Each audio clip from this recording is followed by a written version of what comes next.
Shalom, selamat malam Bapak Ibu yang terkasih di dalam Kristus, baik yang berada di dalam ruangan ini maupun yang berada di live YouTube. Selamat bertemu kembali pada kelas pembelajaran firman Tuhan di Sema Adonai pada hari Kamis 7 Desember 2023. Dan kali ini temanya adalah mengenai materi misiologi. Dan temanya adalah misi suku terasing atau terabaikan. Dan seperti biasa narasumbernya adalah Ibu Evangelis Anita Butar. Baik Bapak Ibu sekalian, sebelum kita masuk pada kelas pembelajaran kita, maka kita akan berdoa terlebih dahulu. Bapa kami yang di surga, terima kasih dan puji syukur ya Bapak. Karena kembali lagi kami diberi kesempatan dan juga kesehatan untuk bisa kembali berkumpul di dalam kelas ini untuk bersama-sama belajar kembali tentang kebenaran firman-Mu. Ya Bapa, biarlah kiranya selalu ada pimpinan dan penyertaan-Mu di dalam kelas pembelajaran kami saat ini. Berkati saya yang menjadi moderator di dalam kelas ini ya Tuhan, mampukan saya untuk bisa memimpin kelas ini dari awal hingga akhir dengan baik dan juga semua berjalan dengan lancar. Berkati juga para operator yang bekerja di belakang layar ya Tuhan, agar mereka juga mampu melakukan tugas mereka dengan baik dan juga dengan lancar serta bertanggung jawab.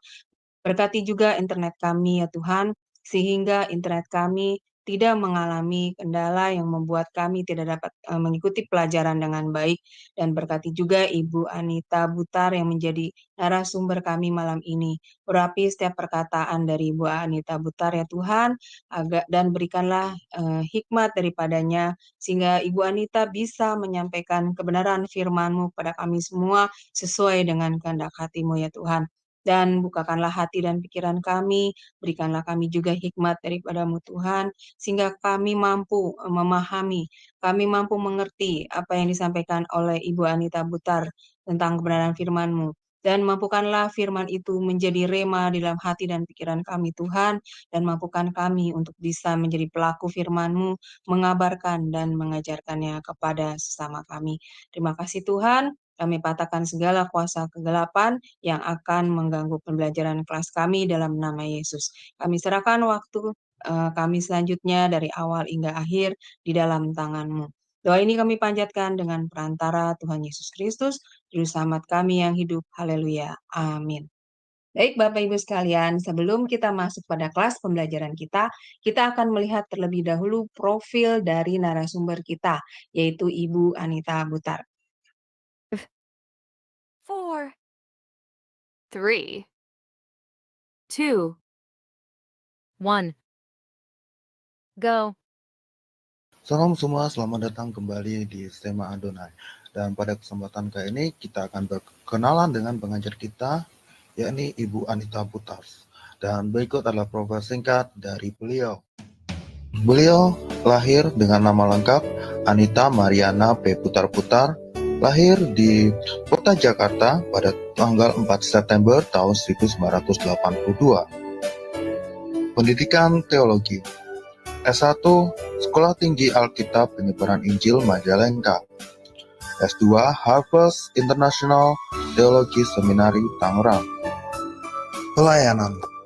Saat ini beliau melayani sebagai pengajar di STT Victory Bogor, sebagai pengkhotbah di beberapa persekutuan doa dan gereja-gereja, sebagai tim misi kesehatan di Jakarta, provinsi-provinsi dan pulau-pulau di Indonesia, dan sebagai hamba Tuhan di Gereja JKI Bandung dan Tangerang.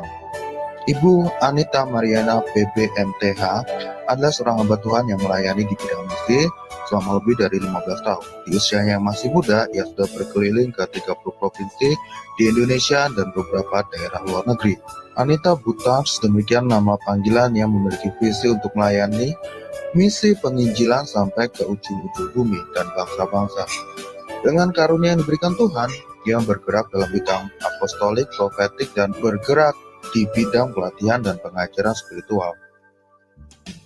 Beliau juga menulis beberapa buku, di antaranya buku autobiografi Brigjen Pendeta E.R. Situmorang MDiv, buku Rohani Dimensi Alam Supranatural, dan buku Antologi Umum. Baik, Bapak Ibu, itu adalah profil dari narasumber kami, Ibu Anita Butar. Baik, sebelum kita masuk pada kelas sesi pembelajaran kita, maka saya akan menyapa terlebih dahulu narasumber kita. Shalom, selamat malam Ibu Anita. Shalom Bu Aling, selamat malam semua. Iya, bagaimana Bu? Sehat ya Bu? Amin, Keadaannya, sehat-sehat Bu Aling, amin. puji Tuhan. Baik, puji, puji Tuhan. Baik Ibu, saya serahkan waktu dan tempat selanjutnya kepada Ibu Anita. Dipersilakan Ibu. Iya, amin. Ya, shalom, selamat malam semua. Kita sekarang sedang masuk ke pembelajaran misiologi session yang kelima. Ya, kali ini adalah berbicara tentang misi suku terasing atau suku terabaikan.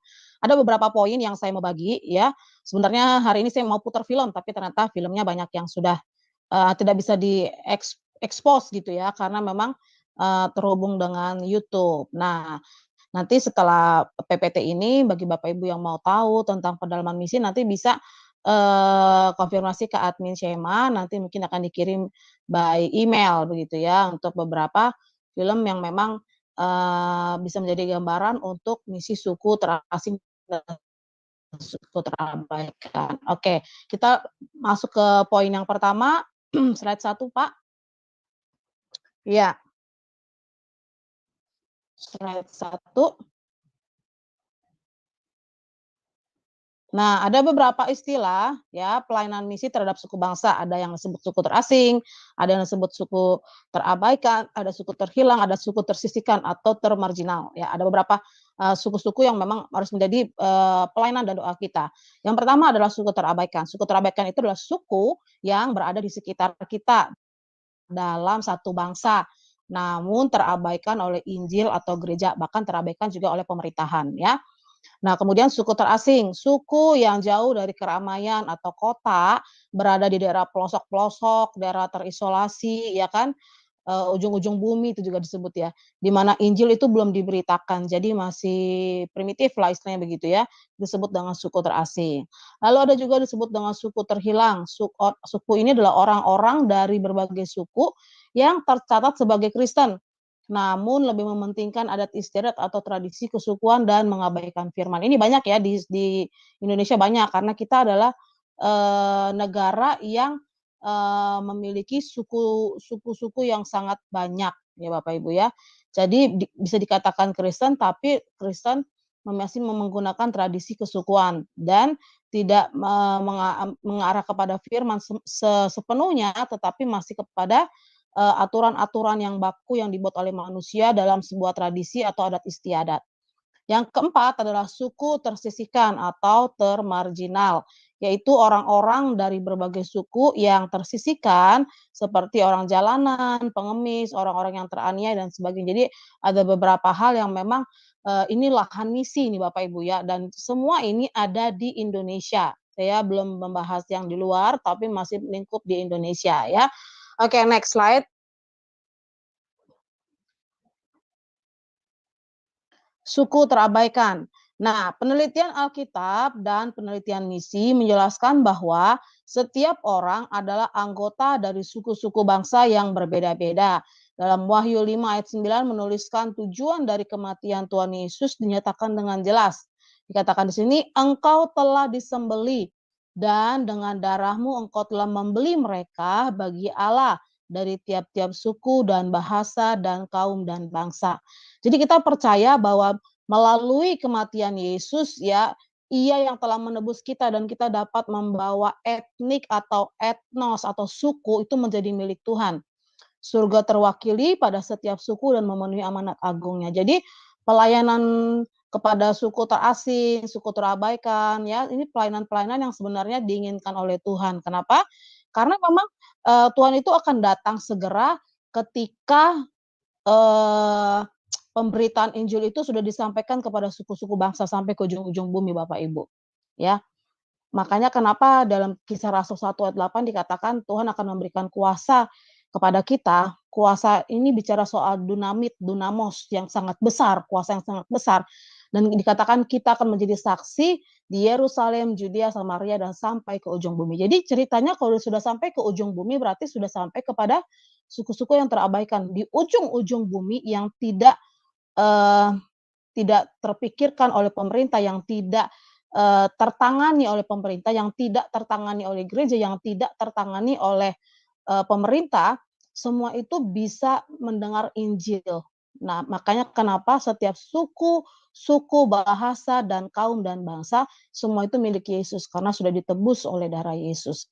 Jadi kita berhak untuk melakukan pemberitaan Injil kepada setiap mereka, ya Bapak Ibu ya. Nah, penginjilan ini dilakukan bukan karena satu kepentingan pribadi-pribadi, tapi memang karena kepentingan yang memang mereka harus mendengar pencipta yang sejati, yaitu Tuhan Yesus Kristus. Bahkan di Indonesia sendiri ada begitu banyak suku-suku yang terasing, Bapak Ibu ya. Tapi pemerintah nggak tahu, gereja juga nggak tahu. Yang tahu hanya misionaris-misionaris yang sudah masuk sampai ke pedalaman. Ya, jadi sekalipun mau diekspos, tidak bisa terekspos. Kenapa? Karena data, karena memang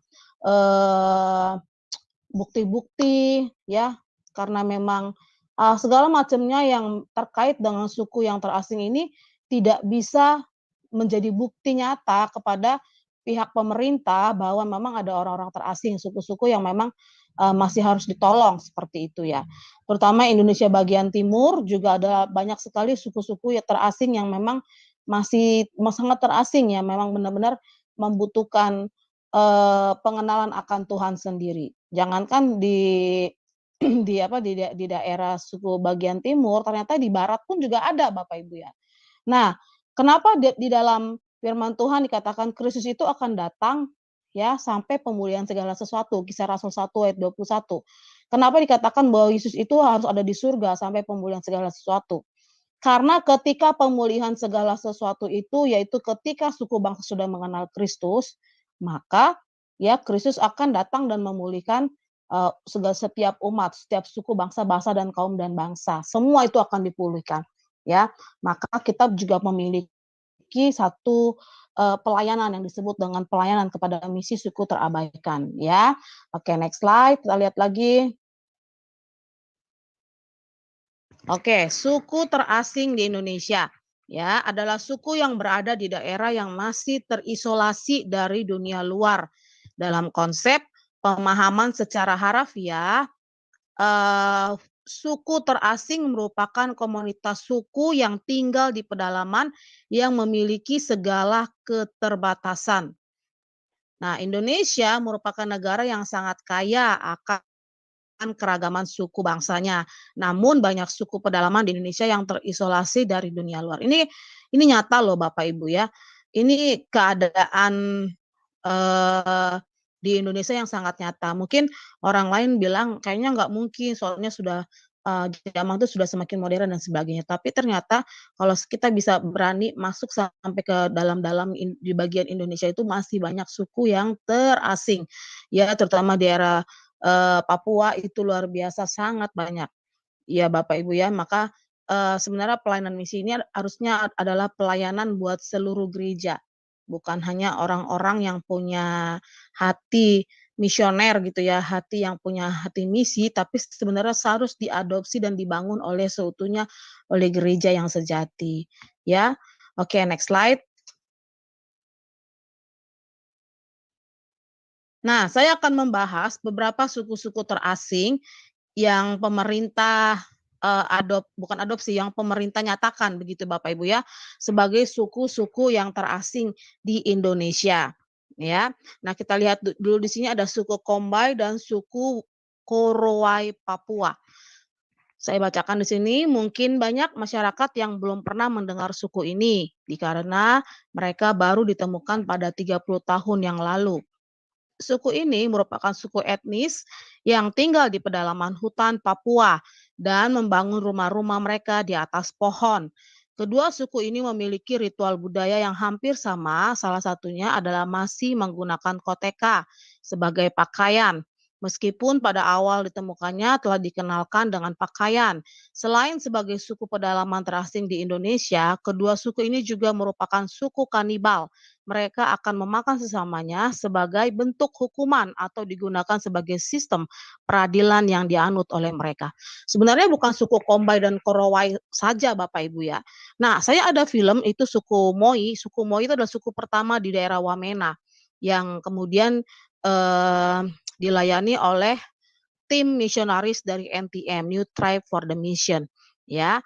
Mereka adalah orang-orang misionaris yang dari Amerika, mereka dari Kanada, dari kumpulan beberapa negara barat yang sangat mengasihi Indonesia, terutama di Papua. Dan di suku Moi itu sendiri meskipun bangsa Indonesia, tapi mereka belum mengenal bahasa Indonesia. Jadi salah satunya adalah setiap misionaris yang masuk ke pedalaman mereka harus belajar dulu, mereka harus belajar, bahasa Indonesia yang pastinya, lalu setelah mereka masuk ke pedalaman mereka belajar linguistik, yaitu belajar bahasa, tata bahasa dari suku tertentu yang ada di sana begitu ya. Sehingga baru pertama kali dibuatlah Alkitab dalam bahasa suku Moi. Nah, suku Moi semakin berkembang, mereka diajar para misionaris dengan cara apa, diajar dengan cara menggunakan gambar-gambar. Jadi setelah para misionaris itu sudah mengenal bahasa selama, berbulan-bulan bahkan bertahun-tahun mereka, berjalan bersama dengan suku Moi, mereka akhirnya bisa, mendapatkan satu tatanan bahasa dan mereka mulai menuliskan Alkitab dan mereka menerangkan juga dalam bahasa, ya dalam bahasa mereka. Nah, kalau Bapak Ibu mau melihat, filmnya nanti bisa minta ke admin ya, nanti admin akan kirim by, email. Jadi bisa lihat di situ bagaimana mereka, melayani orang-orang terasing ya terutama di daerah Papua. Lalu juga kemudian ada suku yang kedua namanya suku Dao di Papua ya. Suku ini juga adalah termasuk suku yang, suku terasing ya. Jadi rata-rata Papua pedalaman ini terutama di daerah Wamena ini kan Papua luas sekali Bapak Ibu ya. Nah yang apa namanya, yang saya bicarakannya adalah di daerah Wamena di mana masih, di situ itu ada pegunungan Jayawijaya yang sangat tinggi gitu ya, di mana banyak orang yang berada di sana itu, yang sangat terasing, mereka hidup di atas pegunungan, Jayawijaya gitu ya. Nah di sana juga ada suku yang bernama suku Dao, dan suku Dao ini adalah juga suku yang dilayani oleh beberapa misionaris ya dari, NTM. Nah mereka juga adalah orang-orang para misionaris yang bekerja ya sampai mereka bisa menyelesaikan pembuatan Alkitab. Jadi ketika masuk kepada suku-suku yang terasing, target salah satunya selain, mengenal mereka, ya adat istiadat dan, seluruh kehidupan mereka, tata hidup mereka dan juga harus belajar bahasa. Selain belajar bahasa, target mereka adalah membuat Alkitab dan memperkenalkan Yesus. Tapi nggak cukup sampai di situ, baik suku Moi dan suku Dao mereka itu memuridkan ya Bapak Ibu. Jadi ketika mereka memuridkan, suku asli itu baik Moi dan suku Dao itu mereka adalah orang-orang yang dimuridkan sehingga mereka itu menjadi pionir untuk mereka bisa, memberitakan Injil kepada orang-orang sesama mereka. Mungkin di luar suku mereka, tapi setidaknya, mereka mengerti tentang kebenaran firman Tuhan. Ini menarik sekali ya, dan di Indonesia itu jarang sekali orang lokal, orang Indonesia lokal yang mau berperan untuk pelayanan suku-suku terasing sampai tinggal di pegunungan begitu ya Bapak Ibu ya, jarang sekali. Mereka rata-rata meskipun mereka punya beban hati, tapi mereka rata-rata tinggalnya masih di daerah kota yang ada pemukiman. Nah, kalau misionaris ini ya orang-orang yang berani, mereka tinggal di pegunungan langsung dengan hidup berbarengan dengan mereka begitu ya. Dan menurut saya itu sesuatu yang sangat luar biasa. Kenapa? Karena orang luar itu lebih lebih berani mereka ya, lebih berani dan mereka lebih mengambil tantangan. Sementara orang kita, orang Indonesia itu, masih sangat kurang keberaniannya. Dan kalau dibilang kalau suku-suku di Papua ini adalah suku-suku kanibal, iya itu benar. Ya Bapak Ibu ya, mereka mereka itu masih, ada beberapa suku-suku yang kanibal ya. Kalau Bapak Ibu pernah dengar bagaimana, para misionaris-misionaris yang dari barat itu, mereka itu ketika masuk dan melayani di daerah suku-suku tertentu mereka itu bukannya bukannya diterima ya, tapi mereka justru dibunuh dan dimakan. Kenapa? Karena kulit mereka putih, ya tidak seperti mereka dan mereka mengatakan bahwa kulit mereka tuh lebih manis begitu ya. Jadi memang, ini ada ceritanya begitu, ini bukan sembarangan cerita begitu ya. Tapi kenyataan itu memang memang benar dan menjadi sebuah pembelajaran. Kenapa? Kesalahannya adalah karena seorang misionaris itu punya keberanian masuk ke pedalaman tapi tanpa dibekali dengan pembelajaran gitu ya. Memang keberanian itu perlu, tetapi juga harus dibekali dengan banyak hal, terutama untuk para misionaris gitu ya. Selain, belajar bahasa itu sangat perlu, mereka juga, sangat perlu untuk, bisa masuk ke kalangan orang-orang terasing itu dengan sesuatu yang mereka bawa gitu, sehingga memberikan kepercayaan kepada pendatang baru ya, untuk, bisa membawa Injil ini, ya. Oke, saya lupa itu suku apa yang memakan misionaris ini, tetapi itu bukan cerita bohongan, karena memang di waktu di Wamena itu saya melihat sebuah tugu seorang misionaris yang memang mati karena, dimakan, ya. Jadi memang suku-suku di Papua ini masih ada yang kanibal. Mungkin di luar sana, di pelosok-pelosok daerah-daerah di dunia itu, sudah tidak ada. Ada di Brazil itu suku saya lupa namanya suku apa, nanti saya buka di session besok ya, saya akan bukakan itu. Saya lupa namanya suku apa, tapi itu memang, mereka, tidak kanibal, ya, tidak kanibal, tapi memang mereka suku terasing, ya. Jadi memang yang disebut dengan kanibal di dalam pelayanan misionaris ini memang masih ada, terutama di Indonesia, ya. Jadi kita berdoa supaya pelayanan kepada, suku-suku terasing ini bisa terjangkau, Bapak Ibu. Nah, bukan hanya di kalangan Kristen, tetapi kalangan Muslim juga sangat bergerilya, mereka melakukan dakwah ya ke Papua-Papua. Makanya kalau Bapak Ibu masuk ke Jakarta, terutama di daerah-daerah tertentu, di spot-spot tertentu, baik di Tangerang, itu banyak sekali orang-orang Papua yang menjadi Muslim. Di sana di Tangerang itu ada apa, satu pemukiman Islamic Center ya, kalau Ibu Aling dari Tangerang mungkin tahu ya Bu, Islamic Center dekat Karawaci itu banyak sekali ya orang-orang Papua yang akhirnya menjadi muslim, dimuslimkan karena mereka hasil dari dakwah, ya dakwah atau penginjilan gitu ya, yang dilakukan oleh kaum muslim dengan upaya mereka menyekolahkan anak-anak Papua, lalu dibawa ke Jakarta, dibawa ke daerah Jawa gitu ya untuk disekolahkan.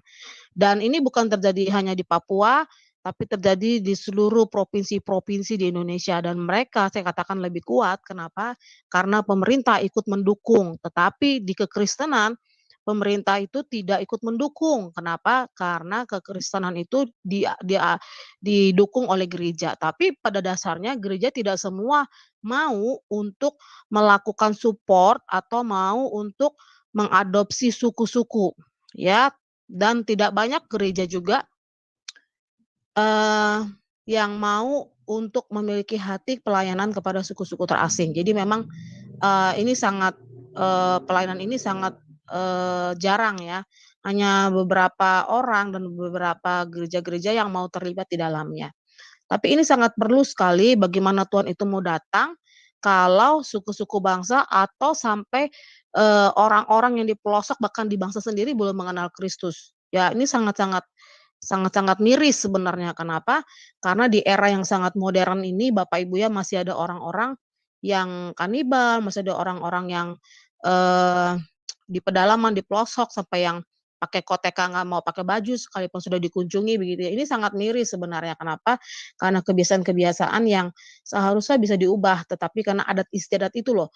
Kan untuk menembusi adat istiadat itu sangat susah Bapak Ibu ya. Kenapa? Karena adat istiadat itu dibangun oleh leluhur, nenek moyang yang sudah, terbiasa bertahun-tahun dilakukan, ya menjadi sebuah ritual. Bahkan ada suku-suku yang pada akhirnya menyembah arwah-arwah nenek moyang mereka, nanti saya akan bukakan ya. Nah, inilah suku Kombay atau suku Korowai di Papua, tetapi di Papua itu terlalu banyak suku-suku yang masih terasing, yang tidak diekspos oleh pemerintahan. Nah, saya ambil beberapa suku-suku yang terasing ini adalah beberapa yang diakui oleh pemerintah sebagai suku yang terasing di Papua. Tetapi sebenarnya masih banyak suku-suku yang tidak terekspos Bapak Ibu ya oleh pemerintahan bangsa kita. Kenapa? Karena memang tadi saya sudah ngomong ya, karena memang belum ada pembuktian.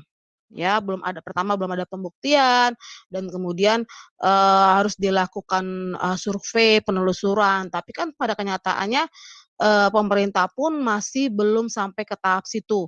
Kenapa? Karena butuh biaya banyak, betul kan, dalam pencarian, belum lagi kalau masuk ke pedalaman itu harus menggunakan berbagai fasilitas, salah satu helikopter mungkin, atau ya paling yang paling bagus sih helikopter ya untuk cepat menemukan begitu ya, atau mungkin di daerah pesisir memerlukan boot dan sebagainya. Jadi memang ini proyek besar sebenarnya. Ya, saya teringat waktu saya masuk ke Papua itu 2009 Bapak Ibu ya. Itu saya bersama dengan tim pelayanan, tim misi, tetapi 2016 saya masuk dengan pelayanan pribadi. Nah itu ada perbedaannya, 2009 itu masuk dengan tim misi itu lebih lebih kuat, kenapa? Karena kita punya badan utusan begitu ya.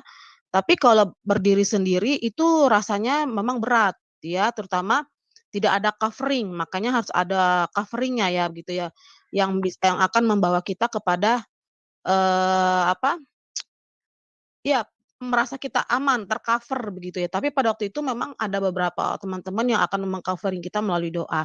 Nah, Bapak Ibu ceritanya itu 2016, pertama kali masuk itu kami menghabiskan budget, ya ini kami terdiri dari beberapa dosen dan terdiri dari beberapa, profesional kerja begitu ya, yang memang punya hati untuk misi, maka kami itu kira-kira ada 6 orang, 6, 7 orang, kami masih muda-muda begitu waktu itu ya, 2016, yang memang, terpanggil untuk pelayanan misi ke Papua. Jadi 2016 itu, saya lupa bulan Maret atau bulan April atau bulan apa gitu ya, itu pertama kali kami habis budget 200 juta Bapak Ibu, ya. Itu kami tidak punya badan utusan loh, itu mengusahakan sendiri-sendiri. Ya bagaimana caranya nggak tahu bagaimana caranya, pokoknya Tuhan buka jalan aja tiba-tiba ada 200 juta. Nah 200 juta itu dipakai untuk banyak hal ya.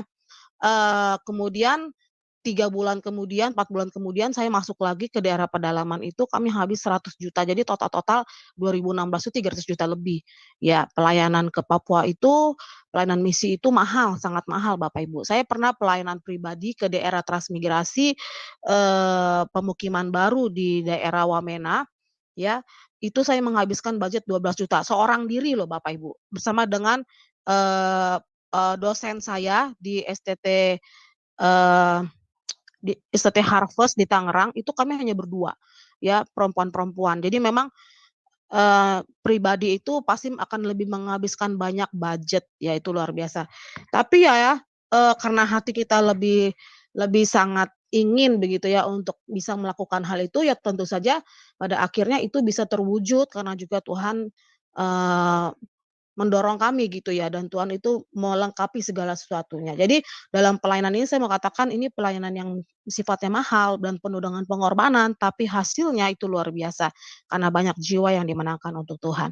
Oke, kita lanjut lagi ya. Ini adalah suku Papua, next slide, Pak. Ya, ini gambarnya ya dari suku apa tadi tuh suku Kowa ya. Ya, lanjut lagi. Kemudian yang selanjutnya adalah suku Kajang dari Sulawesi Selatan. Sulawesi Selatan juga memiliki suku yang sangat beragam. Namun saat beberapa di antaranya sudah membuka diri dengan kehidupan luar, beberapa suku lainnya pun masih hidup dengan batasan adat mereka sendiri. Salah satunya adalah suku Kajang, suku yang terletak di Kabupaten Bulukumba. Ini boleh dibuat sebagai suku terasing sekaligus suku yang ditakuti. Nah, beberapa kalangan dari suku Kajang memang sudah semakin terbuka dengan kehidupan perkotaan, tapi suku ini juga punya sejumlah kelompok yang hidupnya terasing di tengah hutan. Suku yang identik dengan busana serba hitam ini juga dipercaya memiliki kekuatan magis yang besar. Hal tersebut yang membuatnya dikenal menakutkan bagi banyak kalangan di Sulawesi di Indonesia. Jadi sebenarnya suku-suku terasing di daerah Sulawesi ini banyak, bukan suku Kajang saja ya di Sulawesi Selatan. ya bahkan di daerah Toraja juga itu banyak sekali suku-suku yang masih tinggal di atas pohon, ya bahkan ada suku yang seperti memiliki ekor, ya kami pernah survei ke daerah, Toraja, Mamasa, ke sana, ke daerah suku daerah Sulawesi, itu kami pernah Bapak Ibu survei ke suku-suku yang memang, hidupnya berada di atas pohon dan tidak mau turun ke bawah, ya. Maunya hidup di atas pohon, tapi orang-orangnya adalah orang-orang pendek yang memiliki ekor. Nah, sebenarnya bukan ekor, tapi tulang ekor mereka tuh keluar, ya. Jadi karena leluhur mereka mempunyai, fisik yang seperti itu, jadi pada turunannya pun mereka seperti, memiliki tulang belakang mereka tuh keluar, jadi jarang sekali ditemui suku itu, ditemui dan tidak suku yang, terasing itu banyak sekali, bukan cuma di Papua tapi daerah Sulawesi, Kalimantan, nanti di Sumatera juga banyak ya Bapak Ibu ya. Di Jawa hanya sedikit, tapi memang banyakan di barat dan di timur, ya. Nah, termasuk salah satunya adalah suku Kajang, ya. Suku Kajang ini coba kita lihat foto suku Kajang Pak, lihat fotonya, Pak.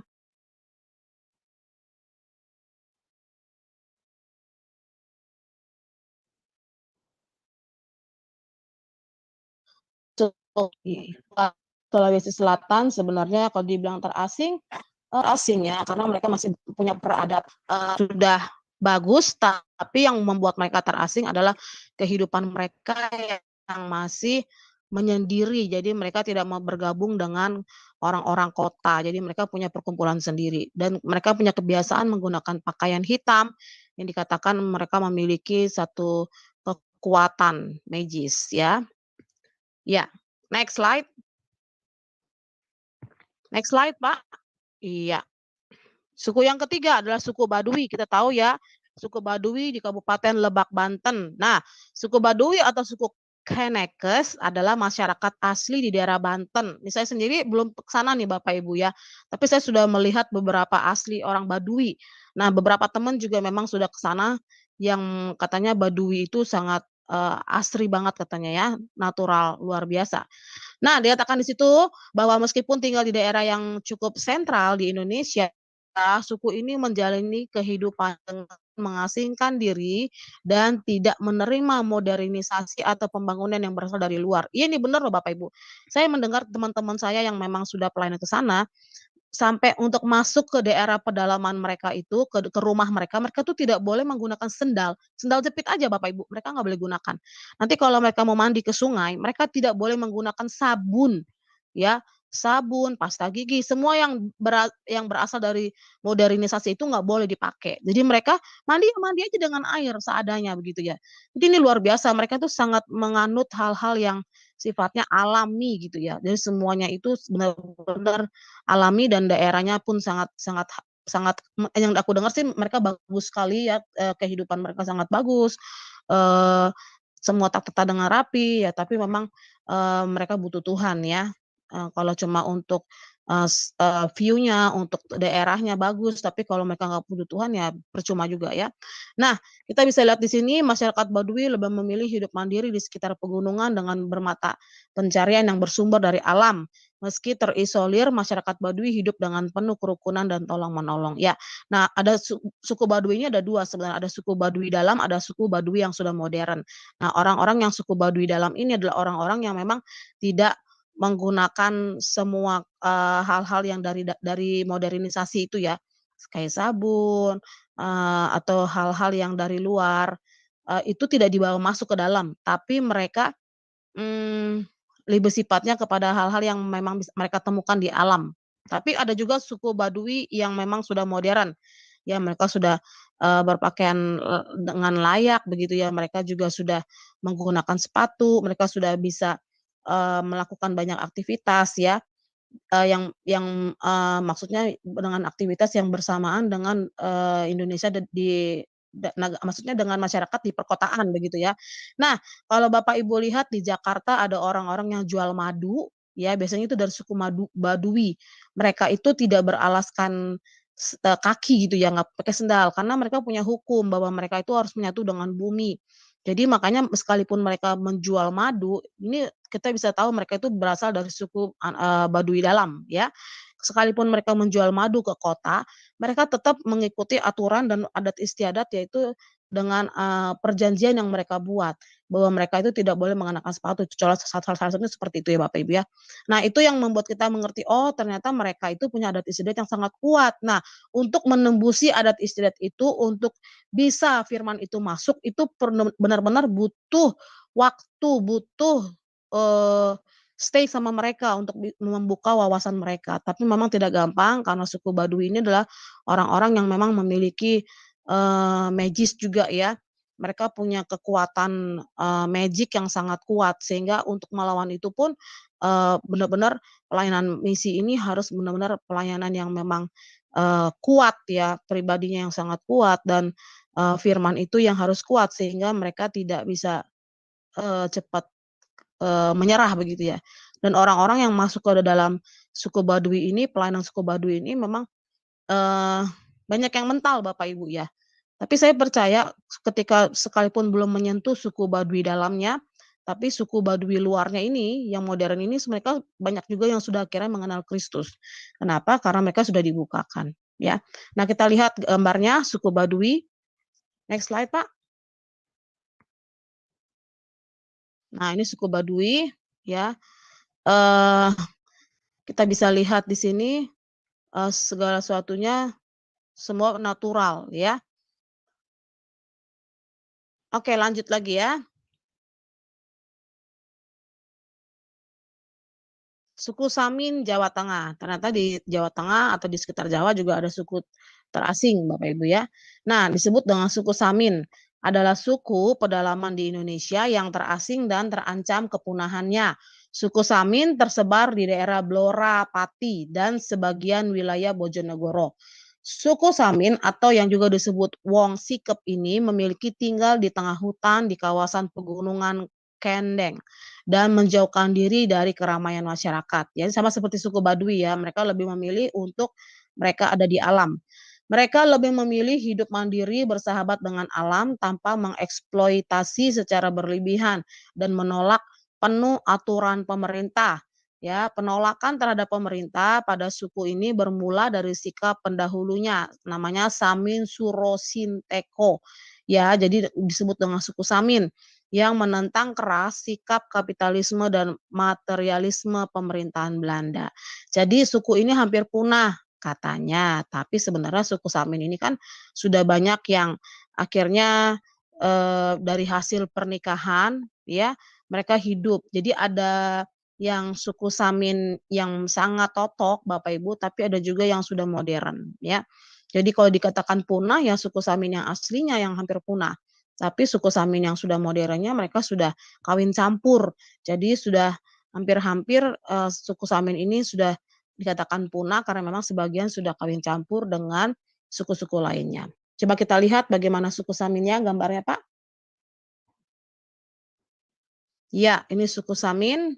Ya sepertinya kelihatannya, mirip-mirip dengan suku-suku yang lain ya, hanya mungkin, rumah adatnya yang berbeda ya, seperti ini. Tapi saya bilang sih ini masih dikatakan terasing karena mereka terisolasi atau mereka tidak mau, bergabung dengan dunia luar. Tapi yang disebut benar-benar terasing itu ya kalau menurut saya mereka orang-orang yang seperti di Papua, mereka masih berpakaian koteka, ini disebut sudah modern kalau menurut saya seperti itu ya. Tapi kalau dari pemerintahan ini masih disebut dengan suku terasing ya. Jadi memang terasing ya karena mereka memang, menyendiri ya, mereka tidak mau gabung dengan pemerintahan, tidak mau gabung dengan modernisasi ya, mereka jadi terasing seperti ini.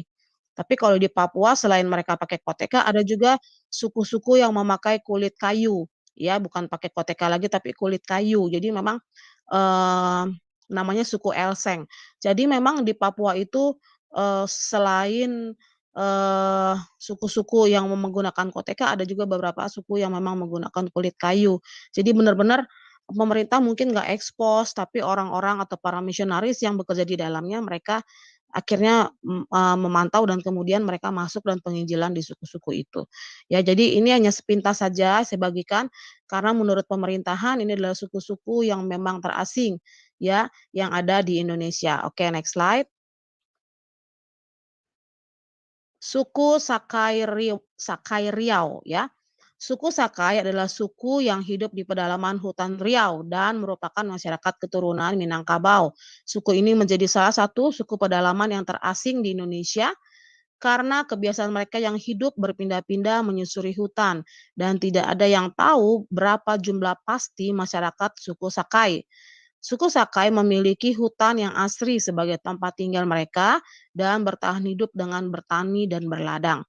Namun dengan kebiasaan masyarakat yang hidup berpindah-pindah di hutan dan seiring semakin berkurangnya kawasan hutan akibat alih fungsi lahan hutan, membuat masyarakat suku Sakai kesulitan mencari tempat tinggal dan kehilangan mata pencariannya, membuat ruang gerak suku Sakai di Indonesia ini semakin terbatas.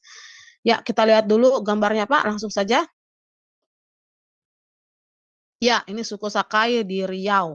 Ya, awalnya mereka masih seperti ini, kayaknya seperti suku anak dalam ya, di Jambi atau ini seperti, suku-suku yang ada di Sulawesi Selatan.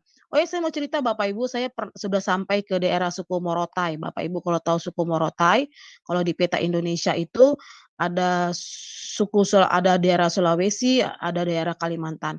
Kalau di peta itu kan ada seperti gambar huruf H ya Bapak Ibu ya, daerah Sulawesi. Nah, ada daerah Sulawesi itu paling paling atas, paling utara itu ada pulau berbentuk K kecil. Nah, saya sudah sampai ke atas sana ya, namanya suku Morotai.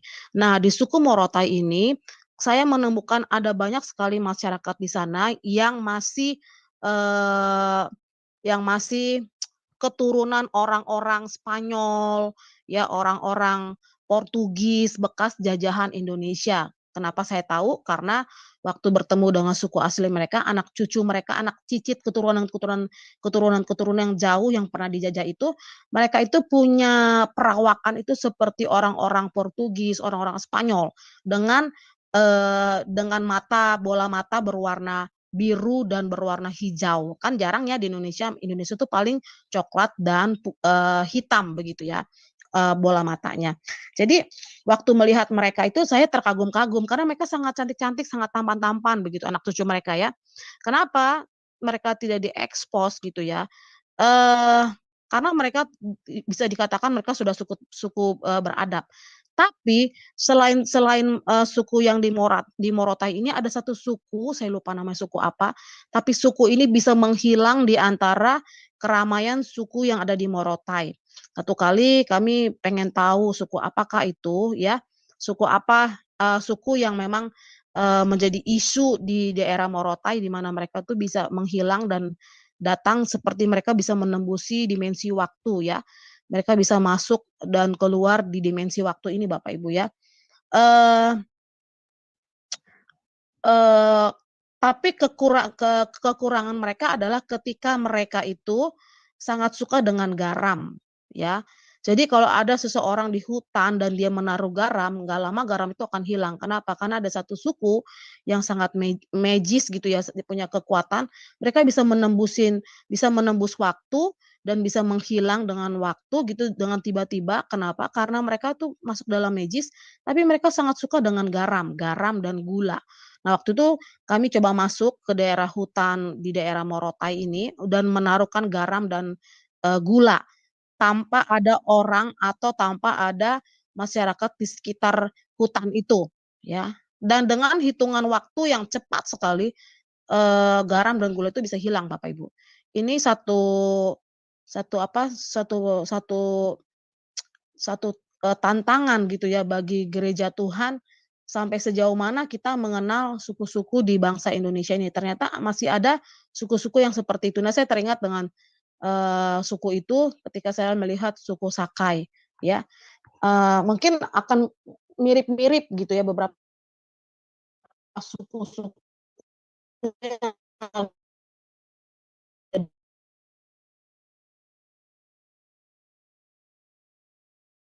Cuma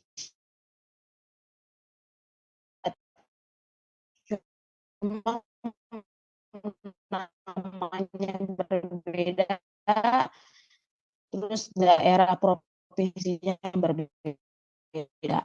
Nah, oke, kita lanjut lagi setelah suku. Halo. Oke.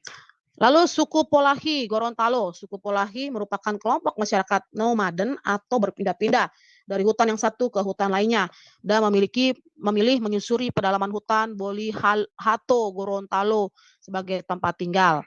Nah, karena tinggal di kedalaman hutan belantara yang jauh dari jangkauan dunia luar, suku Polahi ini termasuk suku yang jauh tertinggal dan lebih primitif dibanding suku-suku lain di pedalaman hutan Indonesia.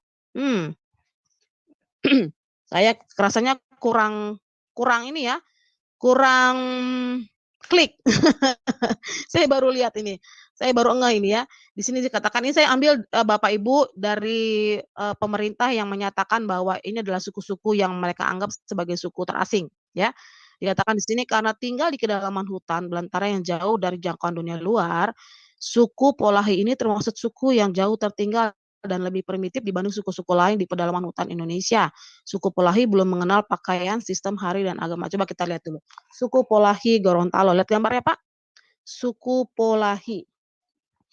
Ya. Oh iya iya ya. Oke oke. Ya. Hampir-hampir mirip ya dengan orang-orang Papua ya. Tapi mereka masih menggunakan kain ya.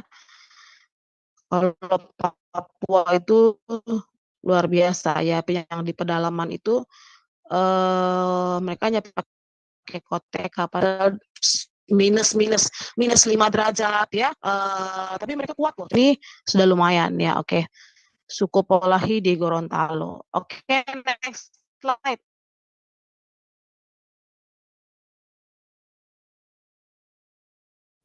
Kita lihat lagi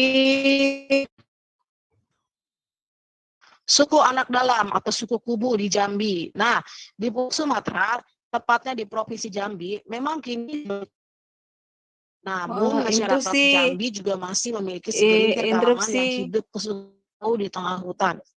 Ya, Intrusi Ibu, iya Bu. karena suaranya Iya, terputus-putus, mungkin videonya dimatikan ya Bu. Ya, lebih baik gitu ya. oke. Ya, Oke, silakan sudah ya. Ibu ya. Ya, Sudah. Oke, Bu. ya Sudah Bu. jelas Ya, ya. oke. Ya, ha-ha. Oke, kita lanjut lagi suku anak dalam atau suku Kubu di Jambi ya. Nah, suku anak dalam ini, masyarakat Jambi ini juga memiliki segelintir kalangan yang hidup kesukuan yang jauh di tengah hutan. Suku anak dalam atau kubu masih hidup nomaden atau berpindah-pindah dan menganut sistem kepercayaan menyembah dewa atau roh dari para leluhur. Ya, ini yang tadi saya bilang ya. Jadi suku anak dalam atau suku kubu ini mereka punya kepercayaan menyembah kepada leluhur. Jadi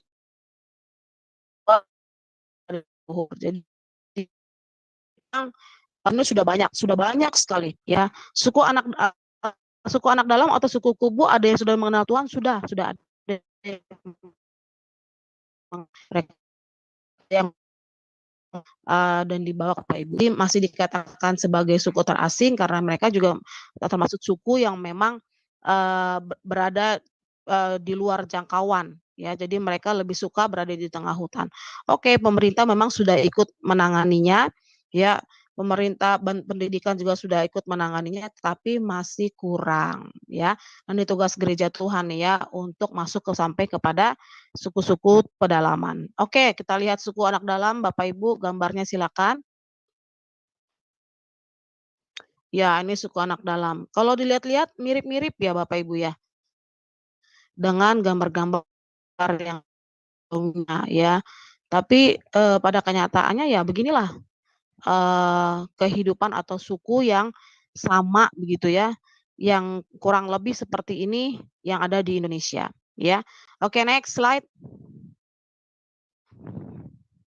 Suku Punan Batu. Nah, suku Punan Batu Kalimantan masih satu rumpun suku Dayak memiliki kehidupan hampir mirip dengan suku anak dalam, di mana suku Punan Batu tetap bertahan hidup di hutan dan berpindah-pindah hingga sering disebut penjaga rimba. Saat ini ada sekitar 100 orang lebih dari bagian suku Punan Batu yang bertahan di dalam hutan di sekitar Gunung Benau dan Sungai Sajau. Istilah Punan sendiri lebih dibanding sebagai sebutan umum untuk kelompok masyarakat pemburu dan peramu yang dulu hidup secara berpindah-pindah di hutan Kalimantan. Suku Punan atau orang Punan Batu terdapat di Kalimantan Barat, Kalimantan Tengah, dan Kalimantan Timur. Mereka hidup berpindah-pindah mengikuti siklus migrasi juga siklus tumbuhan di hutan. Wah, ini ribet sekali ya suku Punan Batu ini ya. Mereka hidup pindah-pindah cuma karena ngikutin siklus migrasi hewan dan juga siklus tumbuhan di hutan. Wah, ini luar biasa. Saya belum pernah ketemu suku Punan Batu, Bapak Ibu. Ya, tapi kalau suku sering dan suku Punan belum tahu apakah benaris yang masuk ke dalam, saya nggak tahu, termasuk suku yang terasing menurut pemerintah. Oke, lanjut lagi, kita lihat gambar suku Punan. Ya, ini suku Punan Batu di daerah Kalimantan. Ya, kenapa dikatakan Punan Batu? Karena mungkin mereka hidup di bebatuan begitu kali mungkin ya. Maksudnya lebih akrab dengan siklus-siklus seperti ini ya. Oke, ya kelihatan primitif ya Bapak Ibu ya. Oke, next slide. Kita lihat lagi, dikit lagi kita akan selesai. Suku Mante di Aceh. Ya, ternyata di Aceh juga ada suku ya yang terabaikan. Nah, kita lihat sini, suku Mante merupakan suku pedalaman yang keberadaannya saat ini menjadi suku cukup misterius. Menurut sejarahnya, suku Mante sudah mendiami wilayah Aceh sejak ribuan tahun yang lalu. Suku pedalaman ini hidup menyendiri di pedalaman hutan-hutan di Aceh dan diperkirakan mereka datang dari Champa, Kamboja. Namun saat ini keberadaan suku Mante diperkirakan sudah punah karena sudah tidak pernah terlihat lagi. Wah, mungkin termasuk salah satunya waktu tsunami Aceh mungkin sudah ikut punah kali mungkin.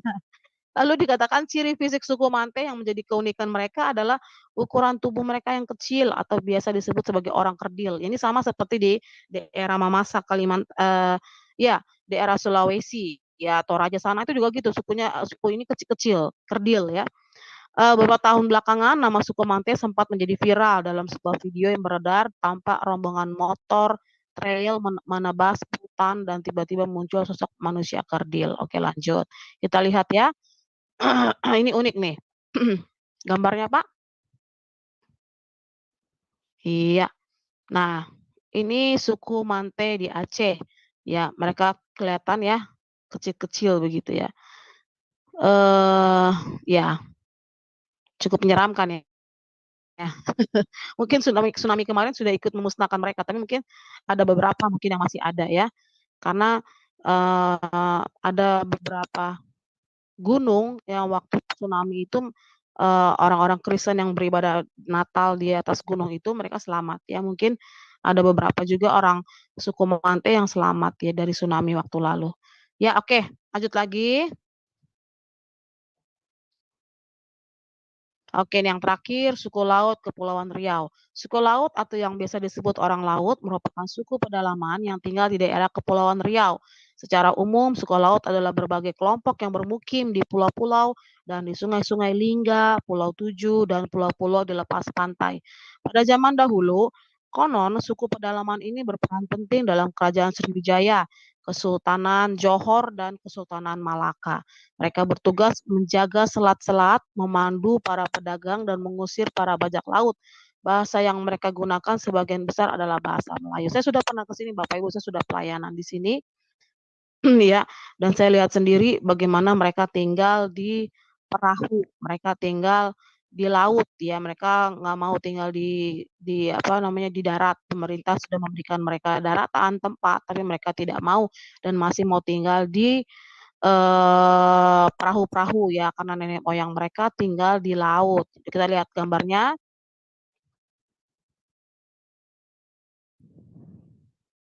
Ya, ini adalah suku laut ya, mereka tinggal di laut ya. Jadi mereka mempunyai rumah itu di laut ya. dan sulit sekali pemerintah membawa mereka untuk tinggal di darat. Kalaupun mereka punya rumah seperti di sini, mereka bangun rumah itu di laut ya Bapak Ibu. Mereka cuma pasang pancang-pancang begitu ya, kayu yang kuat ya untuk mereka ada di atas laut, yang intinya mereka ada di laut lah gitu ya, karena mereka memang punya kepercayaan bahwa mereka itu akan tetap tinggal di laut. Nah, gimana caranya kalau orang yang meninggal gitu, mereka akan dikubur di laut Bapak Ibu. Ya, saya sudah pernah ke sana dan sudah lihat sendiri bagaimana kehidupan mereka seperti ini. Bahkan kalau Bapak Ibu lihat ya di gambar kedua, anjing mereka pun tinggal di situ Bapak Ibu ya. Jadi benar-benar luar biasa. Mereka percaya dengan kepercayaan, masak mereka juga di situ, ya bahwa mereka harus tinggal di laut dan mereka tidak tinggal di darat. Nah, next slide kita lihat. Ini adalah pelayanan saya, pelayanan ke suku laut. Saya akhirnya membawa mereka ya kepada Kristus dan mereka minta dibaptis. Jadi caranya begini, harus masuk ke rawa-rawa, kan karena rumah mereka di sungai-sungai ya, untuk bisa masuk ke mereka ya kita harus berbaur gitu dan akhirnya bisa membawa mereka kepada Tuhan. Jadi ini ada sekitar 17 orang yang dibaptis ya. Oke, next.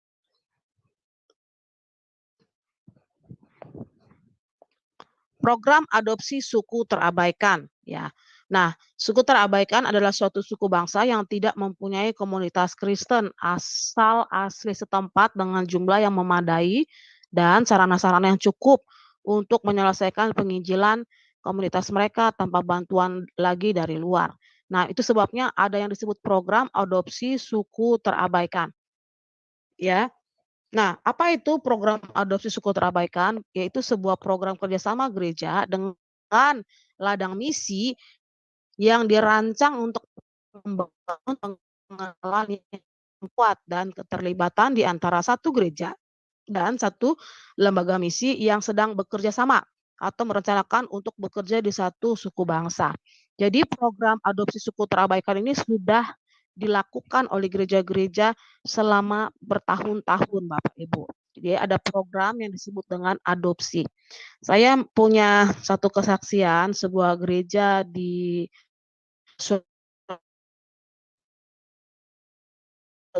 sebuah gereja mereka di Kalimantan.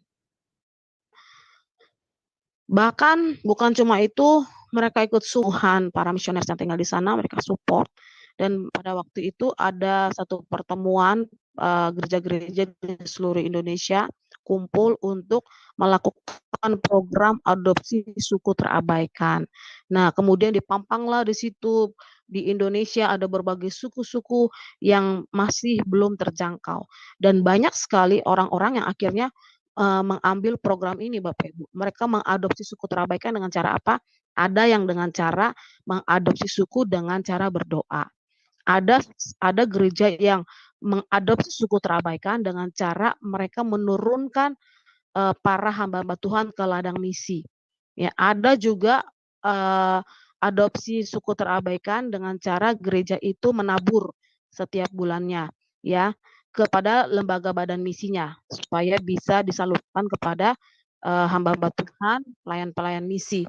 Ada juga gereja-gereja yang kemudian mengadopsi suku yang terabaikan dengan cara terjun langsung, ya. Mereka ada juga gereja-gereja yang misioner, mereka melakukan adopsi suku terabaikan dengan kunjungan rutin, dengan cara mission trip dan sebagainya. Nah, kita bisa lihat di sini ternyata program adopsi suku terabaikan ini sebenarnya sudah diangkat oleh gereja-gereja, tapi memang tidak banyak gereja-gereja yang mau untuk mengadopsi suku-suku terabaikan yang ada di Indonesia. Nah, itu sebabnya Bapak Ibu, kita ini perlu sekali ya, sekalipun kita tidak terjun langsung untuk pelayanan misi, tapi program ini sebenarnya harus ada di kita. Bapak Ibu ingat ya cerita saya sebelumnya, sebelum masuk ke Papua itu saya 10 tahun berdoa bagi Indonesia. Waktu itu Tuhan ngomong dengan sangat kuat di hati saya, berdoa untuk Papua. Saya belum tahu kondisi Papua, tapi pada waktu saya masuk mau sedang masuk kepada kepada tujuan hidup saya itu saya mau masuk sekolah, teologi pada waktu itu, datang 5 orang anak-anak, Bapak Ibu ya, anak-anak muda, 5 orang anak-anak muda itu dari daerah Manokwari. Mereka datang ke Jakarta dengan kapal laut ya. Mereka nggak tahu mau kemana, pokoknya nggak tahu juntrungannya mau kemana, pokoknya mereka datang aja ke Jakarta dengan kapal laut selama 2 minggu dalam perjalanan. Nah, nggak tahu gimana ceritanya sampailah kepada seorang teman yang memang mereka itu mau menjemput 5 orang ini. Ya akhirnya kami dari pihak gereja karena waktu itu ceritanya, eee, kita terhubung dengan orang itu akhirnya kita ikut membantu menjemput 5 orang anak muda yang berasal dari Manokwari ini, Manokwari, Papua. Nah waktu sampai ke Jakarta itu mereka sangat berapi-api loh. Mereka itu sangat apa ya, cinta mula-mula dengan Tuhan dan dia ngomong, dan dia ada salah satu anak ngomong kepada saya gini, "Nanti suatu saat kamu akan ke Papua, kamu akan berbicara tentang Injil Kristus." Dia ngomong banyak sekali tentang Papua. Nah, sejak saat itu saya punya kerinduan, oh iya ya, memang harus ya, harus berdoa untuk bisa sampai ke sana. Nah, nggak lama kemudian saya masuk ke sebuah sekolah STT di Majalengka. Nah, pada waktu itu akhirnya saya mengambil keputusan sebelum saya menyelesaikan sekolah saya sudah harus berdoa untuk Papua. Jadi selama 10 tahun itu saya berdoa untuk Papua, Bapak Ibu.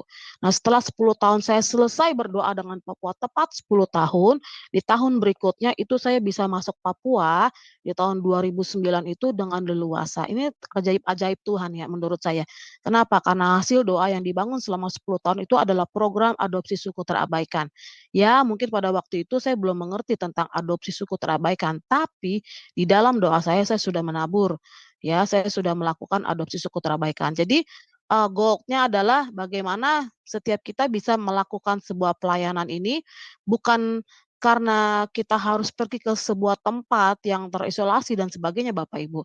Tapi ketika Tuhan taruhkan itu pasti akan jadi. Tapi kalau Tuhan tidak taruhkan itu, kita juga bisa ambil bagian dengan cara apa? Dengan cara program adopsi suku terabaikan, ya. Oke, next slide, kita lanjut lagi, kita akan selesai. Satu slide lagi kita akan selesai. Oke, ini slide yang terakhir. Kita lihat di sini, program adopsi suku terabaikan. Adopsi suku terabaikan artinya gereja mengambil komitmen untuk mendoakan suku terabaikan, mengambil bagian dari amanat agung Tuhan Yesus dengan melakukan, mengutus, mensupport pelayanan misi penginjilan di daerah suku terabaikan yang diadopsi. Jadi, seperti yang tadi saya sudah sampaikan, gimana caranya ya dengan komitmen kita Bapak Ibu. Sekalipun mungkin gereja kita tidak mendukung, tapi pribadi-pribadi kita bisa melakukannya. Dengan cara apa? Minimal itu berdoa. Nah, kita lihat Mazmur 2 ayat 8, mintalah bangsa-bangsa. Jadi kalau kita sudah minta bangsa-bangsa, masa suku-suku bangsa yang berada di sekitar kita tidak kita doakan. Amin. Untuk sampai kepada bangsa-bangsa maka harus kepada suku-suku Yerusalem kita dulu ya. Jadi saya percaya ini Bapak Ibu ketika saya sudah menembusi 30 provinsi ya dalam pelayanan saya sedang masuk kepada pelayanan suku-suku bangsa ya, kepada bangsa-bangsa, tapi memang belum terbuka. Saya ini dari tahun 2015 banyak sekali hamba Tuhan yang ngomong bahwa saya akan pelayanan ke bangsa-bangsa. Waktu itu saya dengar dari Tuhan sendiri bahwa saya akan ke Belgia atau Belgium, di daerah, eee, Amsterdam itu ya, kota Amsterdam selanjutnya kali ya. Terus kemudian saya dengar kata Jerman, saya dengar kata, eee, Finlandia. Saya dengar banyak sekali, negara-negara yang Tuhan taruh di hati saya. Jadi saat ini saya masih belum berangkat Bapak Ibu untuk pelayanan kepada suku-suku bangsa karena saya masih mengadopsi bangsa-bangsa, terutama di negara barat ya, yang memang Tuhan sedang bawa saya untuk sampai ke sana, tapi saya belum tahu kapan waktunya dan saya masih berada di tahap ini, adopsi suku terabaikan ya. Nah, kemudian kita lihat Matius 28 ayat 19, seperti kita tahu ini merupakan bagian amanat agung Tuhan Yesus dikatakan pergilah dan jadikanlah segala bangsa murid Yesus. Jadi ayo lakukan Bapak Ibu ya. Kita bukan hanya mendengar, tapi kita bukan hanya mendapatkan pengetahuan, mendapatkan informasi, tapi kita juga ikut menjadi pelaku, ya. Zakaria 9 ayat 9 sampai 10, ia akan memberikan damai kepada bangsa-bangsa dan kekuasaannya sampai ke ujung-ujung bumi. Bahkan Matius 24 ayat 14 ini yang paling fundamental, Injil kerajaan itu harus diberitakan di seluruh dunia menjadi kesaksian bagi semua bangsa, sesudah itu barulah tiba kesudahannya.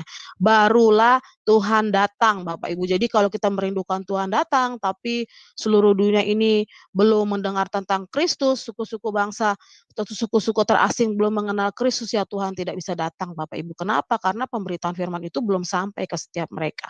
Ya. Nah, itulah dari saya percaya Bapak Ibu yang mendengarkannya tidak hanya menambah pengetahuan dengan mengikuti kelas ini, tapi saya percaya Bapak Ibu juga memiliki hati untuk bisa melakukan sesuatu, ya minimal berdoa untuk pelayanan misi ini boleh berkembang, boleh terus mendapatkan firman, ya sehingga mereka boleh mengenal Yesus sebagai Tuhan dan Juru Selamat. Amin, amin, amin. Saya kembalikan kepada Bu Ali, atau saya doa dulu ya Bu ya. Iya, baik Ibu, silakan. Yuk kita berdoa dulu Bapak Ibu. Kami bersyukur, berterima kasih kepada Tuhan buat semua yang Tuhan sudah kerjakan ke dalam kehidupan kami. Kami selesai di bab atau sesi kelima Tuhan. Kami bersyukur, kami memiliki pengetahuan ditambahkan oleh Tuhan setiap pengetahuan dan wawasan yang baru. Tapi kami berdoa Tuhan, apa yang kami dengar hari ini biarlah Tuhan memberikan kepada kami hati yang mengasihi Tuhan terlebih lagi untuk kami boleh Tuhan masuk dalam sebuah pelayanan yang sesungguhnya. Ketika Tuhan mau memberkati suku bangsa, dan bahasa, kami percaya Tuhan Yesus Engkau juga memanggil setiap kami untuk kami boleh membawa setiap suku bangsa dan bahasa kepada Tuhan.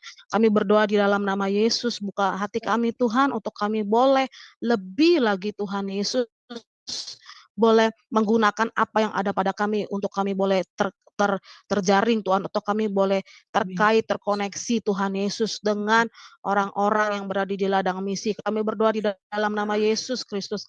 Tuhan, kalaupun ada orang-orang yang saat ini sedang menonton video ini Tuhan, baik yang di YouTube, baik yang di Zoom, mereka yang memiliki hati pelayanan misi sampai kepada suku-suku bangsa, Hamba-Mu berdoa secara khusus biarlah malam hari ini Tuhan, Engkau mengangkat setiap hati mereka dan mengingatkan setiap mereka Tuhan untuk kembali kepada destiny ilahi yang Tuhan taruhkan atas setiap kehidupan mereka. Kami berdoa di dalam nama Yesus, setiap destiny yang saat ini sudah mulai Tuhan Yesus tertutupi atau sudah tidak kepada arah tujuan yang seharusnya hari ini Tuhan, sehari ini Tuhan kami percaya semua destiny menuju kepada panggilannya dan semuanya tepat pada waktunya. Kami berdoa di dalam nama Yesus, Tuhan akan memanggil dan akan melahirkan setiap generasi-generasi baru untuk Tuhan Yesus. Engkau sendiri akan melahirkan setiap misionaris-misionaris yang baru untuk setiap hati-hati yang memiliki gereja-gereja yang memiliki hati misioner untuk mengerjakan pekerjaan Tuhan dalam pelayanan misi. Terima kasih Tuhan, kami sampai di bab ini atau session ini, kami percaya setiap kami akan dibukakan lebih lagi untuk kami boleh memahami Tuhan Yesus betapa Engkau sungguh ingin memakai setiap kami agar setiap suku kaum dan bahasa dan bangsa-bangsa boleh mengenal Engkau sebagai Tuhan dan Juru Selamat dalam kehidupan kami. Terima kasih Tuhan, kami bersyukur dalam nama Yesus. Haleluya, amin. Amin. Baik, terima kasih Ibu Anita, luar biasa Bu untuk pemaparan materinya malam ini. Ya baik, sebelumnya saya akan terlebih dahulu membacakan acara-acara channel saya Madonai seminggu ke depan dan juga channel-channel yang relay ke YouTube. Baik, dimulai besok ya Bapak Ibu sekalian, di hari Jumat 8 Desember 2023, di jam 19.00 waktu Indonesia Barat, di Sema Donai akan ada kelas pembelajaran firman kembali. Dan kali ini materinya mengenai pelajaran Kristologi dan sudah masuk seri ke-15. Untuk tema kali ini adalah pengadilan Kristus. Jadi untuk materi Kristologi ini berseri ya Bapak Ibu. Dan yang menjadi narasumbernya seperti biasa adalah Pak Pendeta Daniel Palungan dan moderatornya adalah Ibu Aling, saya sendiri. Kemudian di hari yang sama, di hari Jumat, dan di jam 21.00 waktu Indonesia Barat, di Sema Donai akan masih ada kelas pembelajaran firman yang terakhir. Dan kali ini materi pelajaran sejarah penebusan. Dan untuk temanya adalah raja-raja yang dihapuskan di dalam periode kedua silsilah Yesus Kristus. Diambil dari Nats Matius 1 ayat 8. Dan yang menjadi pengajarnya seperti biasa adalah Pak Pendeta Yudi Lengkong dan moderatornya adalah Ibu Heni. Selanjutnya di hari Sabtu 9 Desember 2023 di jam 19.00 waktu Indonesia Barat di Sema Adonai akan ada kembali kelas pembelajaran firman. Dan kali ini temanya adalah Yesus Raja Damai. Dibawakan oleh narasumber kami yaitu Pak Pendeta Bram Manaha. Dan yang menjadi moderatornya adalah Bro Agus. Selanjutnya di hari yang sama, di hari Sabtu, di jam 21.00 waktu Indonesia Barat, masih ada kelas pembelajaran firman yang terakhir di Sema Adonai. Dan temanya adalah pernikahan mau hancur. Nah, ini menarik ya Bapak Ibu untuk kita ketahui. Dan yang menjadi narasumbernya adalah Pak Evangelis Li Satriadi MTH dan moderatornya adalah Ibu Aling. Selanjutnya di hari Minggu. Nah, ini di hari Minggu di Sema Adonai akan ada ibadah online pengucapan syukur, yaitu ucapan syukur atas 1 tahunnya usia channel Sema Adonai. Jadi channel kami sudah berusia 1 tahun ya Bapak Ibu sekalian untuk di hari Minggu. Puji Tuhan dan puji syukur Tuhan menyertai channel kami sehingga channel kami bisa sampai masuk di usia 1 tahun.